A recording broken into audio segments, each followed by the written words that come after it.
Dans le Sahel, nous avons près d'une dizaine de milliers de soldats d'armées étrangères, composés en majorité de soldats français, mais également des soldats américains, allemands, italiens, etc., avec des armes, des matériels volants et de surveillance des plus sophistiqués au monde. Et malgré tout, personne ne voit des colonnes de centaines de terroristes se déplacer pour aller servir la désolation et la mort, souvent avec des armes inimaginables. Au Mali, au Niger et au Burkina Faso, il n'y a ni usine de fabrique d'armes, ni de munitions. Qui recrute donc ces terroristes? Qui les entraîne? Qui les dote en permanence? Qui les nourrit et avec quels moyens? Le malheur de l'Afrique, c'est d'avoir rencontré la France. Que faisons-nous là-bas? La guerre au terrorisme? Depuis quand la France fait la guerre à des concepts? Ce sont les États-Unis qui font ça. En Afghanistan, et on a vu le résultat. Qui est notre ennemi au Mali? Qui? Parce qu'il ne suffit pas de dire les djihadistes. Moi, je pose une autre question. Qui paye ces gens-là? Personne ne fera croire que les malheureux qui sont maintenant achetables pour peu dans une carrière militaire autour du lac Tchad qui se vide et où la catastrophe écologique devient une catastrophe politique. Qui les paie? Il faut nommer l'ennemi qui paye, parce que qui paye commande. Et quelqu'un paye. Si aujourd'hui vous nous dites qu'il y a plus de djihadistes, il faut se demander pourquoi. Est-ce à cause de notre présence française ou bien parce que quelqu'un y met plus d'argent? Ceux-là doivent être pourchassés et punis, parce que c'est eux qui organisent le désordre dans toute la zone. Monsieur le ministre, Madame la ministre, dites-nous qui est le bailleur de fonds de la guerre que nous mènent nos ennemis. Merci, monsieur. Cher ami, je sais que tu as déjà écouté ce discours. J'ai voulu, toutefois, revenir sur toutes les questions posées dans ce discours extraordinaire du Burkina Faso à l'ONU, questions auxquelles Macron et ses amis de la CEDEAO doivent répondre absolument. Avant de commencer, je t'invite à aimer cette vidéo et la partager au maximum. Merci pour ton soutien dans cette lutte pour le réveil de toute la jeunesse africaine à laquelle nous prenons part à travers nos vidéos que nous diffusions sur cette chaîne. Abonne-toi si ce n'est pas encore le cas. Allons-y. Si la communauté internationale était honnête et sincère dans son engagement contre le terrorisme, il ne perdurera point, de sorte à ce que des populations civiles s'engagent et se forment pour assurer leur propre défense. Parlant d'un manque de franchise de cette communauté internationale, voici les exemples. Premièrement, lorsque le Mali, le Burkina Faso, le Niger et d'autres pays se sont organisés sur leurs frontières communes en mutualisant leurs forces pour faire face au terrorisme, la France est venue de nulle part imposer son instrument qu'est le G5 Sahel. Aujourd'hui, la CEDEAO, qui a subitement une force d'intervention pour établir des démocraties, a annoncé un apport de 2 milliards de dollars US, mais à la création de cette G5 Sahel. Jusqu'à nos jours, à sa vaporisation, cette CEDEAO n'a pu débourser que 25 millions de dollars, 25 millions de dollars US. Où est donc le sérieux dans la défense des vies humaines prônée par la Déclaration universelle des droits de l'homme et des peuples? Deuxièmement, le Burkina Faso subit des sanctions cyniques suite au coup d'État du 30 septembre 2022. Cette nébuleuse dite communauté internationale, sous l'impulsion de la France qui est passée par ses valets locaux en Afrique, a tenté d'abord de faire nommer un Premier ministre au Burkina Faso en vain. Ensuite, ils sont passés à l'imposition de ministres dans des postes stratégiques au sein du gouvernement burkinabé en vain. Et enfin, ils ont négocié le maintien des relations afin que le capitaine Ibrahim Traoré mette en œuvre tout ce qu'ils décideront, condition sine qua non d'une durée à souhait au pouvoir. L'ayant aussi refusé, au nom de l'intérêt supérieur de son peuple, une avalanche de mesures répressives, de menaces, de tentatives de coup d'État, manœuvres immorales sont en élaboration dans des laboratoires criminels. Et malheureusement, toutes ces manœuvres et missions macabres sont pilotées en marionnettes téléguidées par des personnages de couloir présidentiel africains.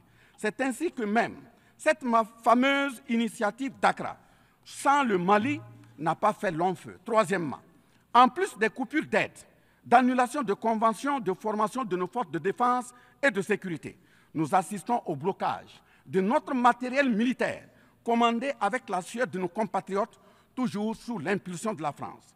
En exemple, pour les vecteurs aériens nécessaires pour le contrôle et la défense du territoire, nous avons eu un contrat avec le Brésil, dont la licence d'armes devait provenir de la Belgique et le système de navigation de tir et de tir, ainsi que des caméras des États-Unis d'Amérique, puis un moteur du Canada.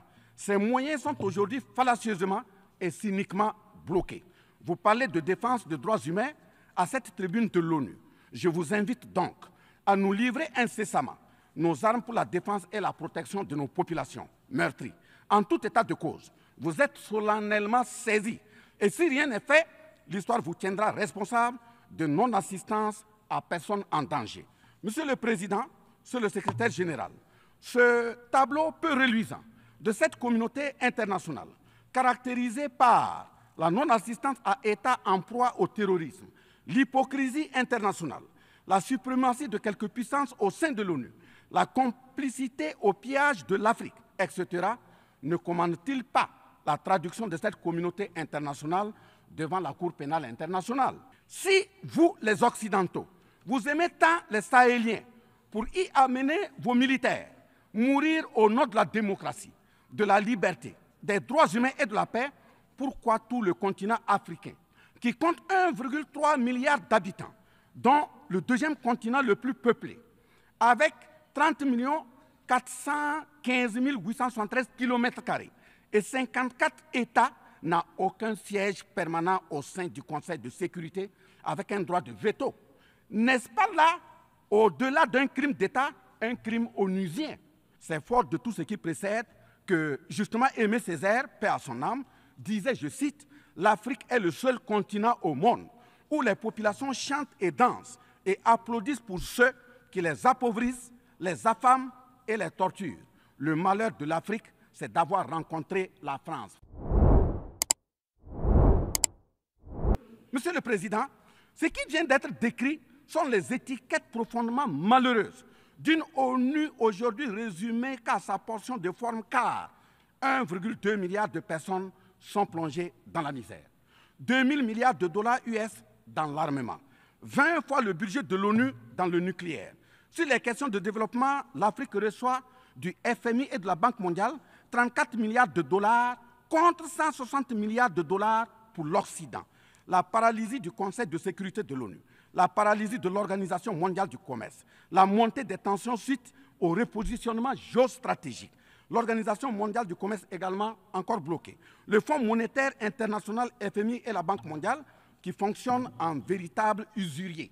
L'Organisation mondiale de la santé qui est de plus en plus dominée par les firmes pharmaceutiques de rente, donnant ainsi une priorité commerciale que sociale aux vaccins tels que le vaccin contre la Covid-19. L'ONU qui devient de plus en plus l'ombre d'elle-même de par les tentatives de sa prise en otage par un conglomérat de puissances internationales impérialistes, brouillant ainsi la clarté et le sérieux dans ses prises de position, etc. Fin de citation. Par conséquent, les peuples africains en général, et sahéliens en particulier, se battront vigoureusement pour que la CEDEAO, l'Union africaine et l'ONU soient des institutions au service véritablement des peuples du monde pour leur profonde émancipation et le progrès social véritable. Parce que ce sont les manquements de ces organisations, leur manque de sincérité, leurs décisions clientélistes et à géométrie variable, la couverture des tripatouillages constitutionnels avec leur lot de crimes, la promotion de la mauvaise gouvernance, le pillage, la désorganisation sociale et la corruption qui conduisent immanquablement au coup d'État, qui ne sont donc que des conséquences. Traitons donc les causes et les conséquences disparaîtront d'elles-mêmes. Mais si nous continuons avec ce jeu de l'Autriche, à la diplomatie d'hypocrisie, aux mensonges éhontés d'État, aux crimes organisés, au tripatouillage constitutionnel et à la fabrication de l'armée à la tête de nos États africains, même l'ONU risque de ne pas échapper à un coup d'État. À bon entendeur, salut. Passons, à présent, aux questions adressées aux Africains. Certes que l'Occident a violenté, volé et violé l'Afrique. Quelle est notre part de responsabilité en tant que dirigeants africains? N'est-ce pas nous, dirigeants africains, qui prêtons le flanc pour qu'on nous piétine? En effet, nous avons abandonné notre identité pour ne rien être. Nos noms ont disparu pour faire place à d'autres noms importés et qui ne collent pas à nos réalités. Il nous faut reconquérir notre culture. Nous avons singé en copiant l'Occident, en monogamie. Voilà qu'aujourd'hui, on veut nous faire croire que des contre-valeurs, des attitudes contre la nature relèvent du ressort de la liberté. Il ne sera pas question d'homosexualité en Afrique, je le répète. Il ne sera pas question d'homosexualité chez nous. Monsieur le Président, je vous signifie avec force et fermeté, dans une haute et intelligible voix que, primo, nous, peuple africain, sommes foncièrement démocrates. Pour preuve, notre attachement à la dignité humaine transcende la démocratie. Ce que nous refusons, c'est moins donc la démocratie que le piège de la démocratie qui nous est tendu. Ainsi, la démocratie électoraliste s'est avérée un moyen de contrôle de nos États à travers le jeu de chaises musicales de dirigeants très souvent imposteurs, corrompus, voleurs, violeurs de constitution, car étrangers au seul intérêt de nos États africains qui vaillent. Secondo, nous, Africains, sommes-nous aujourd'hui reconnus dans notre dignité d'homme, au sens de un homme égal à un homme? La réponse assurément est non, au-delà des convenances circonstanciées, pour nous endormir et mieux nous asservir. Triste pour le continent noir, reconnu scientifiquement comme berceau de l'humanité, mais dans la réalité humilié, placé sous contrôle dominé. Des indépendances factices aux guerres fratricides, de la démocratie électoraliste aux aides biaisées, des guerres de rapine au terrorisme malicieusement fabriquées, entretenues et injectées dans nos contrées africaines, notamment au Mali, au Burkina Faso et au Niger. Il y a une seule constante, nous dominer, maintenir le pied sur notre cou, tel le cas de notre malheureux frère George Floyd aux États-Unis, ici même. Est-ce cela la démocratie? Et il se trouve des partisans de cette conception étriquée de la liberté pour justifier intellectuellement l'asservissement et la barbarie contre nos peuples en lutte pour leur dignité et leur souveraineté au nom d'un principe paradoxal de liberté qui, in fine, assassine la liberté. Oh liberté, quel crime n'a-t-on pas commis en ton nom? Face à tout cela, voici les décisions que nous avons prises. C'est pourquoi nous décidons désormais de dire non. Non à tous ces amis qui veulent du bien au point de nous menacer de guerre pour imposer leur amitié. Nous adapterons notre démocratie tant brandie et chantée par des loups dans des pots de bélier afin de sécréter par nous-mêmes le leadership politique adéquat pour nos peuples en vue de leur bonheur. Oui, l'émancipation totale et le progrès social véritable pour nos peuples constituent la finalité de toute action, qu'elle soit politique, économique, socio-culturelle et ou sécuritaire. Troisièmement, les peuples africains en général, et ceux sahéliens en particulier, ont découvert des chaînes d'aliénation économique, sécuritaire, socio-culturelle matérialisées en accord secret avec la France et sont engagés à les casser pour leur émancipation véritable. Ce sont entre autres, premièrement, la dette coloniale. Nous n'allons pas fermer les yeux et la payer tout en laissant nos populations mourir de faim et de soif, et voire de maladie. Deuxièmement, la question de la monnaie dont le franc CFA, appelé franc des colonies françaises d'Afrique, n'est pas une priorité africaine. Au plan juridique, la propriété est le droit de jouir et disposer des choses de la manière la plus absolue. Confère article 544 du Code civil français chez eux-mêmes. Un brevet est donc détenu par la France sur le franc CFA. Elle est par conséquent propriétaire du franc CFA et elle la loue aux États francophones africains. Ce qui est marrant en plus est que le biais produit par la France pour l'Afrique de l'Ouest diffère de ceux de l'Afrique centrale en valeur monétaire sous la même appellation franc CFA. Le seul document reconnaissant le franc CFA est le décret numéro 45-0136 du 26 décembre 1945, dont les signataires furent Charles de Gaulle, président du gouvernement provisoire, René Pleven, ministre des Finances, et Jacques Soustel, ministre des Colonies. Quatrièmement, la priorité aux intérêts aux entreprises françaises dans les marchés publics et appels d'offres publics, c'est terminé. Cinquièmement, le droit exclusif de fournir des équipements militaires et de former les officiers militaires des colonies, là également c'est terminé, etc. Quatrièmement, personne n'applaudit un coup d'État. Mais si nous ignorons que ces coups d'État sont souvent des conséquences de la mauvaise gouvernance et des tripatouillages constitutionnels pour s'offrir des mandats supplémentaires, il y en aura toujours. Donc, ayons la lucidité de combattre les vraies causes en restant exigeants sur le respect des règles démocratiques et de la bonne gouvernance. Cinquièmement, les peuples africains ne sont pas opposés au peuple français, mais c'est plutôt la politique française, pleine de condescendance, qui est rejetée. En effet, la France, en refusant le rapatriement de son ambassadeur récusé au Niger, est une violation du droit international, notamment l'article 9 alinéa 1 et 2 de la Convention de Vienne sur les relations diplomatiques de 1961. En décidant de l'interdiction des artistes du Burkina Faso, du Mali et du Niger en France, c'est une méconnaissance très grave de la portée culturelle en tant que moteur d'équilibre familial, communautaire, voire national.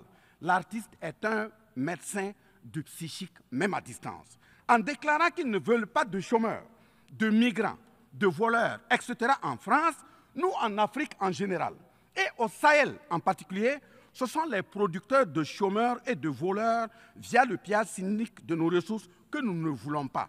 Mais sincère reconnaissance au peuple du monde, à l'ensemble des personnalités à tous les niveaux dans le monde qui comprennent et accompagnent le Burkina Faso, le Mali et le Niger dans cette montée, certes difficile, mais s'adhère totale sur le chemin de la pleine émancipation, l'expression de la dignité, de l'honneur, de la liberté, de l'égalité, de la prospérité, de la justice et donc de la paix. Face à la situation que traverse le Burkina Faso, le gouvernement burkinabé a mis en œuvre des actions vigoureuses à travers l'adoption d'un nouveau plan de développement, le plan d'action pour la stabilisation et le développement, et ses 4 axes prioritaires qui sont, premièrement, la lutte contre le terrorisme et la restauration de l'intégrité territoriale. Deuxièmement, la réponse à la crise humanitaire. Troisièmement, la réponse de l'État à l'amélioration de la gouvernance. Et pour terminer, le dernier élément, la réconciliation nationale et la cohésion sociale. Ces efforts visent à offrir à la population burkinabé de meilleures conditions de vie, tout en saluant l'ensemble des partenaires à travers le monde qui nous accompagnent. Nous invitons vivement ceux qui sont toujours dans le doute ou tétanisés par des rapports au contenu faux qu'ils sont les bienvenus au Burkina Faso, à condition que le partenariat cadre avec la vision de la transition résumée dans ces 4 axes. Vive l'ONU, vive la 78e session, vive les peuples en lutte, vive la solidarité entre les peuples, vive l'Afrique libre, vive l'Alliance des États du Sahel, vive le Burkina Faso, la patrie ou la mort, nous vaincrons. Je vous remercie.